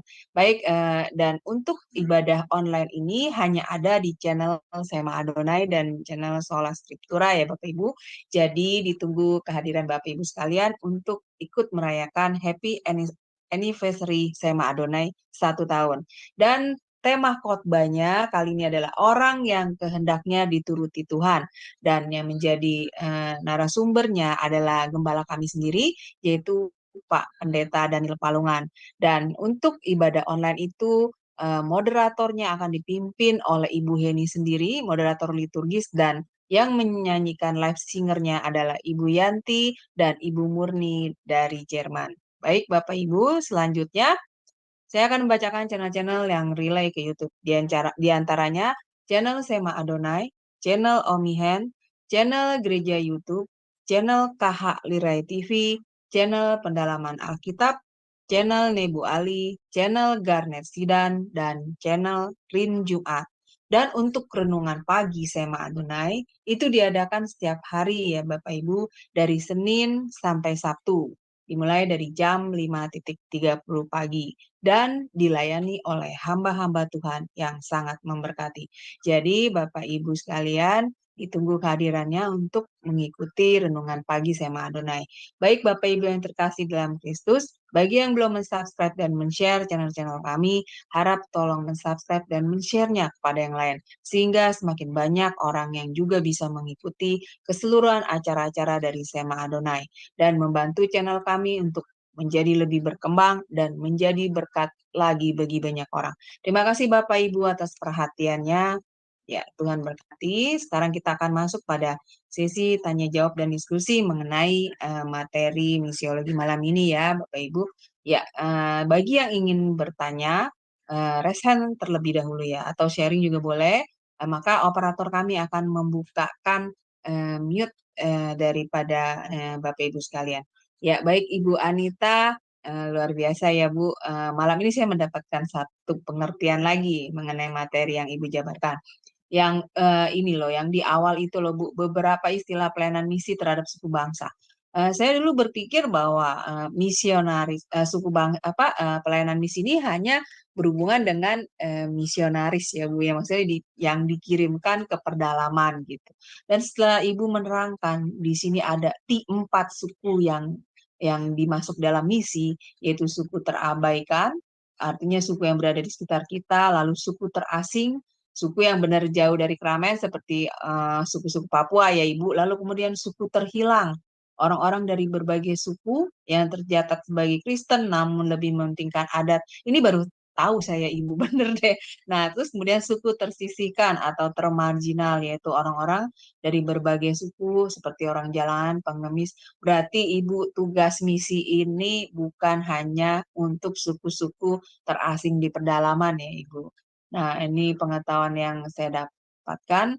Saya bersyukur Ibu, saya jadi mengerti bahwa kita sebagai umat Tuhan memang inilah tugas kita ya Bu, untuk mengabarkan Injil.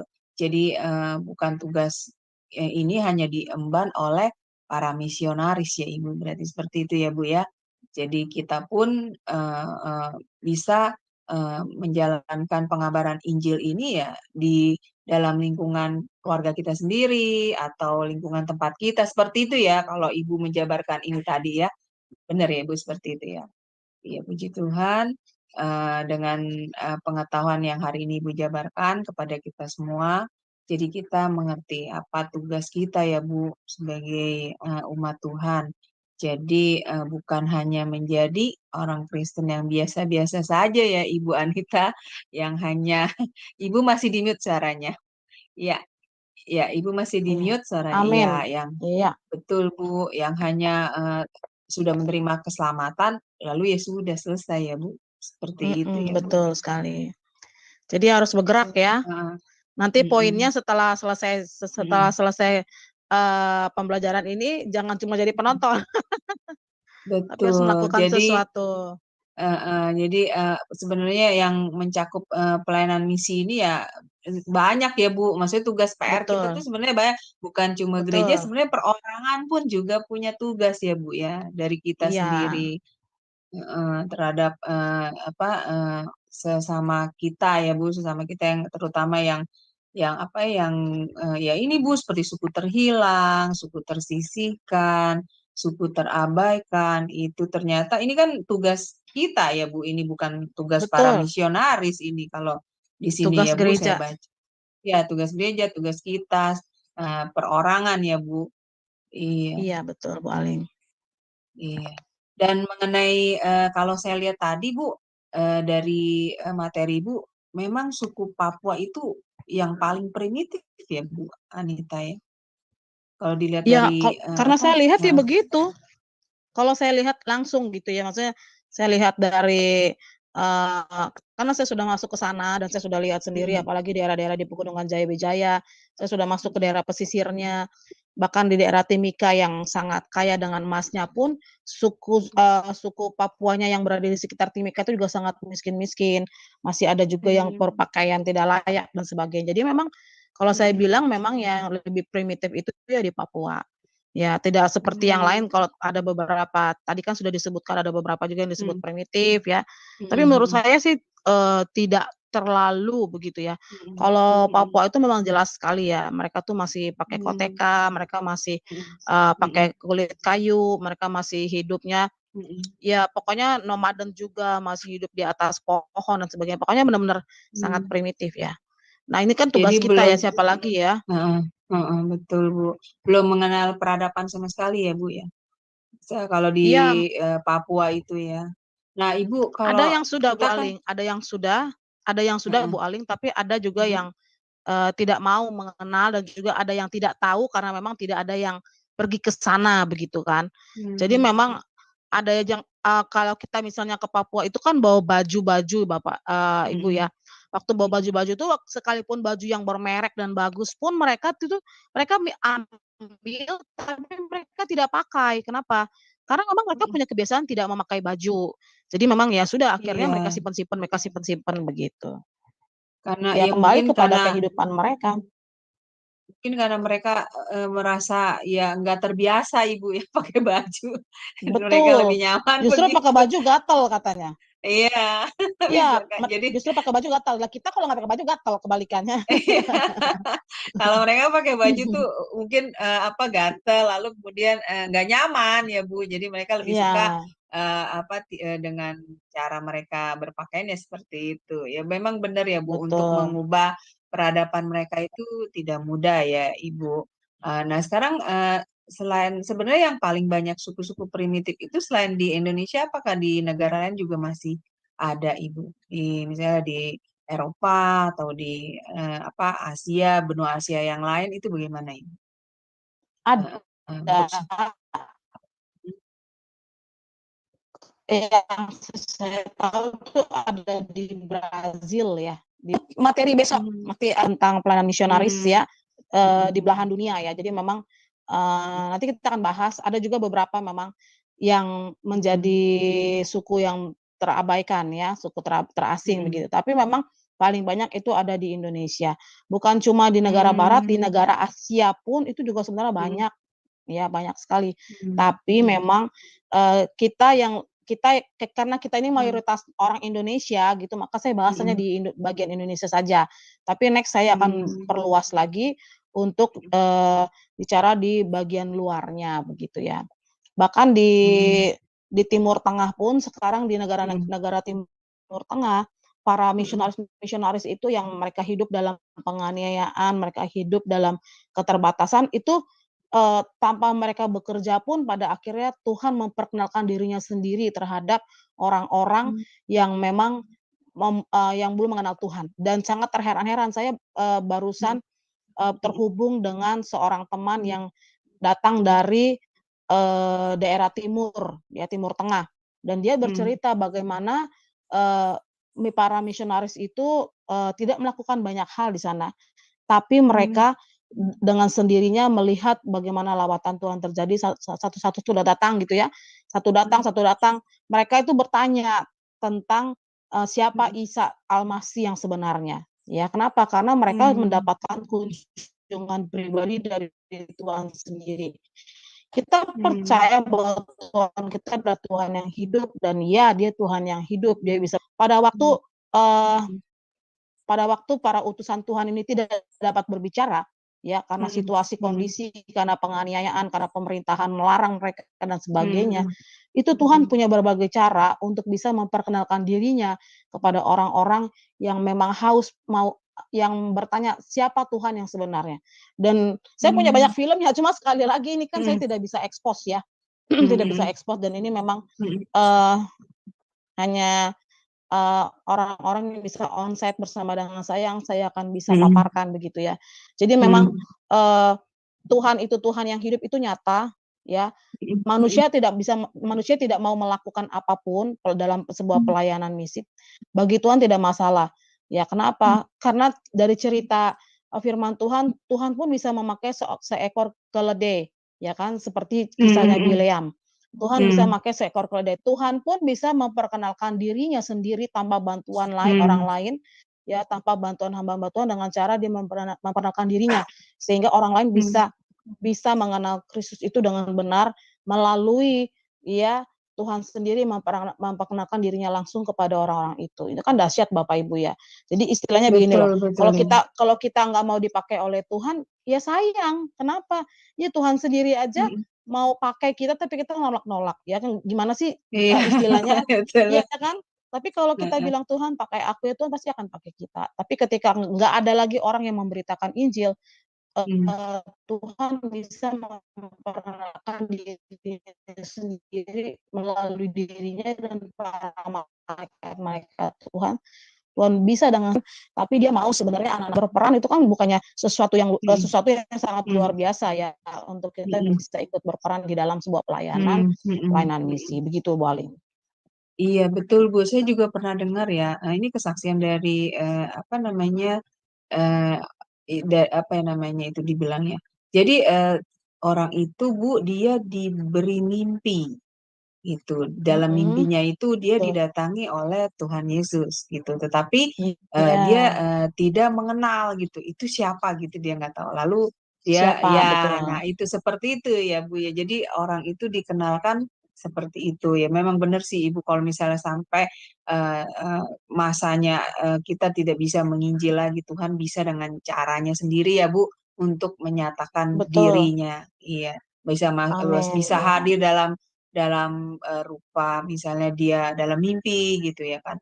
Dan saya juga pernah betul. menerima kesaksian sih dari teman saya yang, dia dari seberang lalu, apa namanya, berpindah ya Bu, menerima Yesus, itu, dia, kalau dia bukan dalam mimpi Bu, gitu. Jadi dia, Mhm, pernah berkata seperti ini katanya, "Jika engkau benar Tuhan yang hidup, coba engkau buktikan," gitu gitu. Maksudnya dia berbicara gitu, buktikannya dengan, eee, mhm, apa, jadi, dia, bilang begitu, terus kemudian dia merasa kayak ketimpa itu loh Bu, apa, benda berat gitu loh di kepalanya mhm, gitu ketika dia ngomong seperti itu kan ya, apa namanya, jadi, dibuktikan gitu oleh Tuhan, bahwa dia kan bertanya, jika engkau Tuhan Tuhan benar Tuhan yang hidup, coba kamu Tuhan coba kamu buktikan kamu hidup. Nah, dia merasakan tiba-tiba dia tertimpa kayak beban yang berat di kepalanya. Nah, Iya, seperti itu iya. Ibu.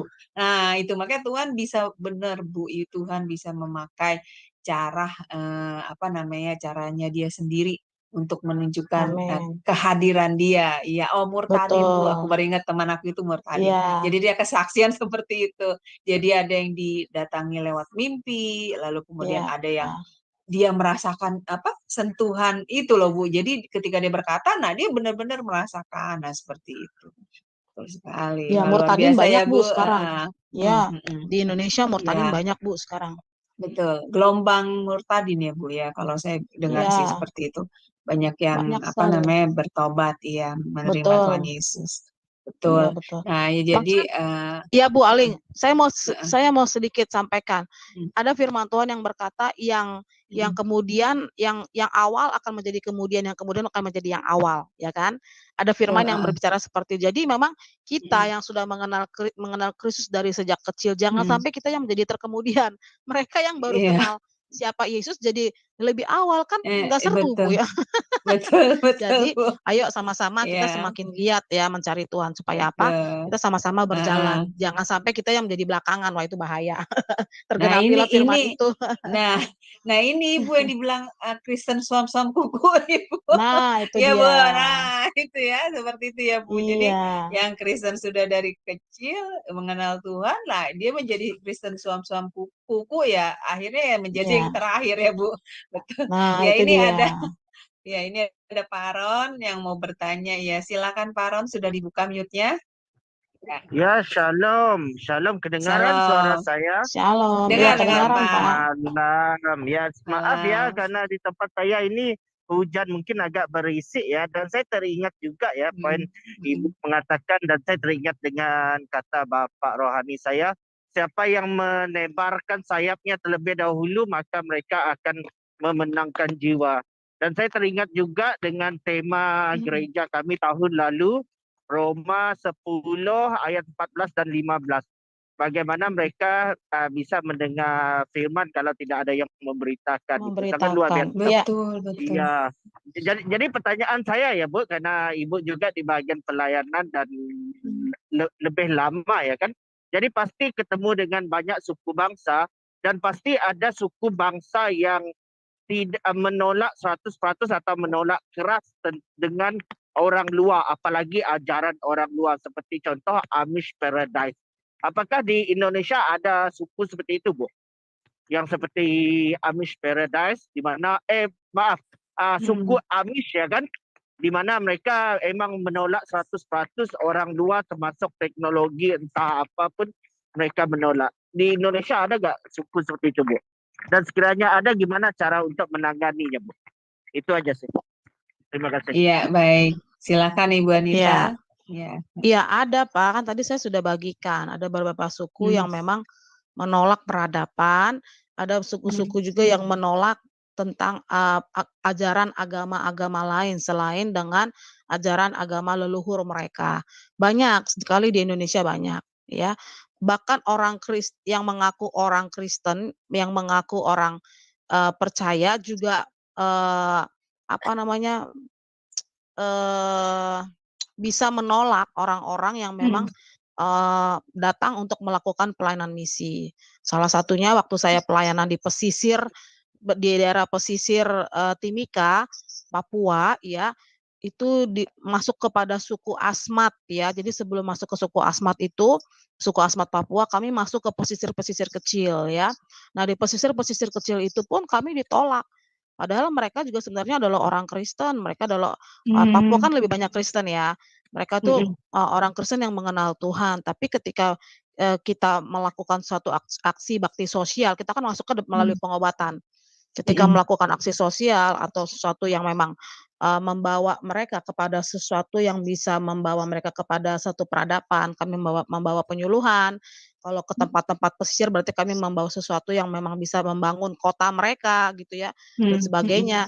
Nah, itu dianggap kami sebagai orang luar yang memang tidak boleh masuk ke dalam. Jadi karena kami sudah masuk dan membawa orang dari Timika, orang yang sudah sering bolak-balik ke sana begitu ya, itu, Mhm. sangat disayangkan kalau kami tidak melakukan sesuatu di tempat itu. Jadi Mhm. salah satunya adalah bagaimana caranya supaya, masyarakat sekitar tempat itu bisa menerima kami adalah dengan cara melakukan bakti sosial. Kami buka Mhm. satu lahan baru ya, karena kami Mhm. tidak boleh masuk ke kotanya, kami masuk di daerah perhutanan dan kami babat beberapa hutan dan kami membuka satu, pelayanan gratis dan orang mulai banyak berdatangan. Kenapa? Untuk Mhm. menerima obat, ya kan. Mhm. Nah, di Mhm. tengah-tengah pelayanan pengobatan gratis itu biasanya kami melakukan sebuah konseling. Sebelum mereka menerima Mmm. obat, mereka akan dikonseling Mmm. atau didoakan. Makanya pelayanan kami itu bukan hanya pelayanan langsung penginjilan Bapak Ibu, kami Mhm. menggunakan Mhm. sistem pengobatan gratis supaya apa, bisa membawa mereka terlebih dahulu gitu karena kebutuhan Mhm. daripada masyarakat setempat dan kemudian penyaluran bantuan juga untuk sembako dan, kebutuhan hal-hal yang sangat penting kalau misalnya di pesisir berarti kebutuhannya adalah, Mhm. berupa jaring dan beberapa, Mhm. penyuluhan-penyuluhan dengan orang yang berbobot begitu ya. Nah, Mmm. tentunya itu membuka mata hati mereka untuk mereka bisa menerima kami sekalipun mereka tidak menerima kami di kota, tapi kami membuka lahan sendiri. Saya sampai 3 hari nginap, 3 hari 2 malam nginap di tepi pantai. Kenapa? Karena kami tidak bisa masuk ke kotanya, kan kami kan pelayanan pesisir pantai kan, kami harus tinggal di tepi pantai, ya. Supaya apa? Supaya bisa membantu, masyarakat di situ, sekitar situ untuk mereka bisa dilayani. Jadi seperti saking saking tidak maunya mereka itu, menerima orang-orang dari luar karena mereka merasa, mereka sangat cukup dengan keberadaan mereka di setempat itu, mereka menolak menolak kedatangan kami begitu. Jadi saya sendiri langsung melihat sendiri dan, mengalami sendiri kejadian-kejadian seperti itu. Jadi memang di Indonesia sendiri pun masih banyak hal-hal yang seperti itu, apalagi orang-orang suku-suku pedalaman yang memang punya adat istiadat yang sangat kuat ya, terutama kepada dewa-dewa dan untuk juga, kepada roh-roh leluhur dan ini kan salah satu penyimpangan yang Alkitab ajarkan itu tidak benar. Tetapi mereka menggunakan, agama atau menggunakan agama sebagai, hanya sebagai tameng doang, tetapi pada kenyataannya mereka hidup dalam kebiasaan atau adat istiadat yang memang mereka sendiri akhirnya seperti orang bertenung gitu ya.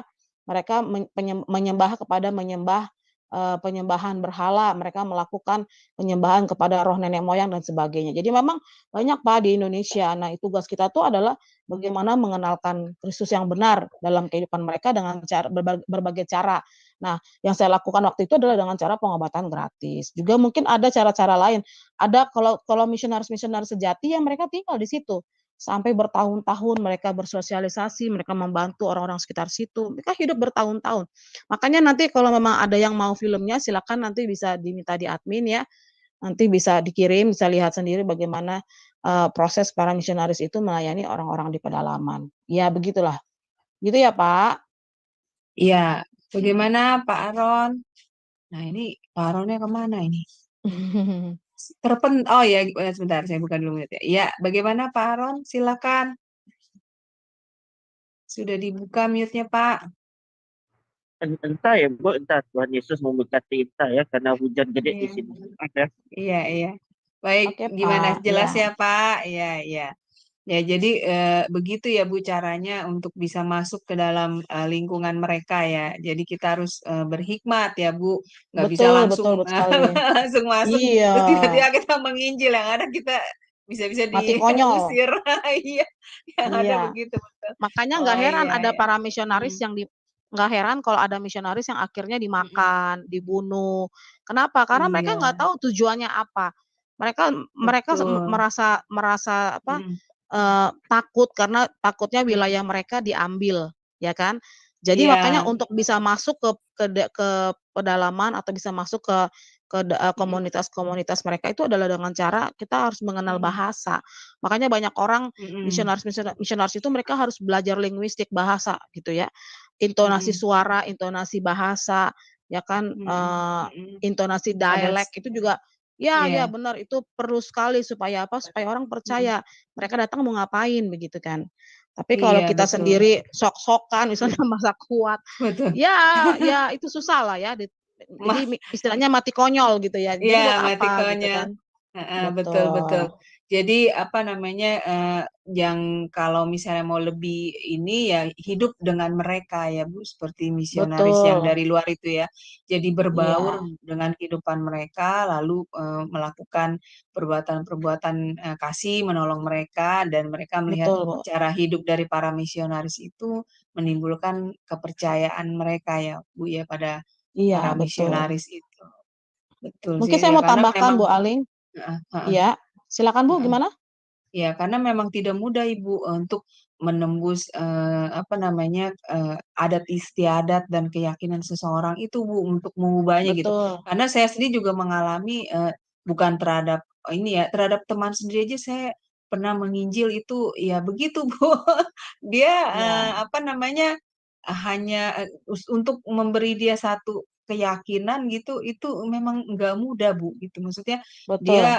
iya dari makanya saya bilang, Ibu, mengajar tentang misiologi ini saya benar-benar merasa, wah, saya mendapat banyak, eee, ilmunya gitu loh, Bu. Oh, jadi Puji menginjil Tuhan, itu ya ya. nggak bisa langsung, tiba-tiba kita berkoar-koar tentang Betul, Injil betul. itu ya, Iya, Bu, harus iya. ada, apa, caranya Persiapannya, gitu bagaimana betul. iya, untuk masuk, mengabarkan Injil tersebut gitu. Jadi nggak langsung kita, bercerita ya orang nggak mungkin terima ya kayaknya, Bu, bener. Iya, Saya sih betul, betul. pernah seperti itu, melakukan dan ya memang mental, Bu, karena mereka kan Iya, sudah betul. punya keyakinan yang apalagi dari kecil ya, Bu, itu mereka anut ya adat istiadat Iya, itu. Jadi mereka merasa iya, saya malah so tahu gitu bagaimana gitu loh, ya iya, seperti itu. iya. Iya Iya, iya mungkin saya baik, mau tambahkan dikit Bu Aling. heeh. Iya Iya, silakan, Bu. saya mau tambahkan dikit ya. Jadi Bapak Ibu ketika sudah masuk ke pelayanan misionaris itu ya, Mhm bisa saja tidak seperti mereka yang hanya yang tinggal gitu dan stay bertahun-tahun, tapi bisa mhm melakukan seperti yang saya lakukan, yaitu melakukan mhm pelayanan mission trip. Mission trip itu ya mhm sebulan, 2 bulan, atau paling lama 3 mhm minggu gitu ya. Nah, mhm eee kembali lagi tadi ada jiwa-jiwa yang dibaptis, ada jiwa-jiwa yang mhm yang kenal Tuhan, itu nggak bisa kita bawa sampai ke Jakarta mereka, ya kan. mhm Jadi mhm jiwa-jiwa itu harus diserahkan kepada gereja setempat. Jadi memang kita harus mmm, berkolaborasi kepada gereja setempat, supaya apa, kita mmm, yang tidak melayani secara permanen seperti seorang misionaris, kita harus mhm berjejaring dan membangun hubungan dengan gereja setempat. Jadi seandainya mmm, kita misalnya pelayanan sebulan, 2 bulan, 3 bulan di daerah tempat itu atau 3 minggu sekali, misalnya kita mhm pelayanan begitu ya, mhm kita mhm, bisa membawa jiwa-jiwa yang kita layani kepada gereja setempat. Karena kita nggak bisa bawa nah, pulang jiwa-jiwa itu ke rumah atau ke Jakarta, betul, nggak bisa, heeh, betul, Jadi heeh, memang, seorang misionaris ini atau yang punya jiwa misioner gitu ya, mhm yang punya mhm jiwa misioner ini adalah harus orang-orang yang memang bisa tidak egois begitu ya. Kenapa? Karena jiwa itu milik Tuhan. Jadi memang harus bekerja sama dengan gereja setempat supaya apa? Supaya mhm mereka bisa melanjutkan apa yang sudah kita lakukan di awal untuk mereka bisa masuk ke sana. Itu sama seperti kita sedang membuka jalan untuk mereka itu bisa mmm, menuai begitu di tempat yang seharusnya mereka sudah tuai begitu. Jadi memang mmm, kesempatan-kesempatan untuk melakukan pelayanan ini tuh banyak ya. Jadi saya mhm percaya Bapak Ibu mhm, Tidak hanya untuk mendengar aja ya, tapi bisa iya, melakukan, maksudnya minimal di dalam amin doa. amin Baik, amin amin. iya, ya Ya, seperti itu. baik, Puji Tuhan Bu luar Aling, terima biasa kasih. luar biasa. Iya, baik sekarang kita coba ya, menghubungi Ibu Heni. Ibu Heni, monitor, apakah bisa terhubung Ibu? Soalnya Ibu tadi, sedang dalam perjalanan dia ke tempat kerjanya. Monitor Oke, Ibu Heni. Ya, oh Ibu Heni minta dibukakan suaranya. Ya, sebentar ya Bu. Ya, iya. silakan Bu. Ya, Shalom. Iya, saya Ya, salam. saya jujur tidak mengikuti semua pelajarannya karena saya dalam perjalanan. Terus hari ini Iya, sinyalnya iya. juga jelek banget, terputus-putus. Tapi Mmm, sempat mhm saya mhm, melihat foto-foto suku-suku tadi ya. mhm, Suku-suku itu saya bilang wah luar biasa ya. Itu mereka itu ya walaupun mereka belum percaya sama Tuhan ya berarti ya itu umat ciptaan Tuhan. Itu. mhm, mhm. Betul, Bu.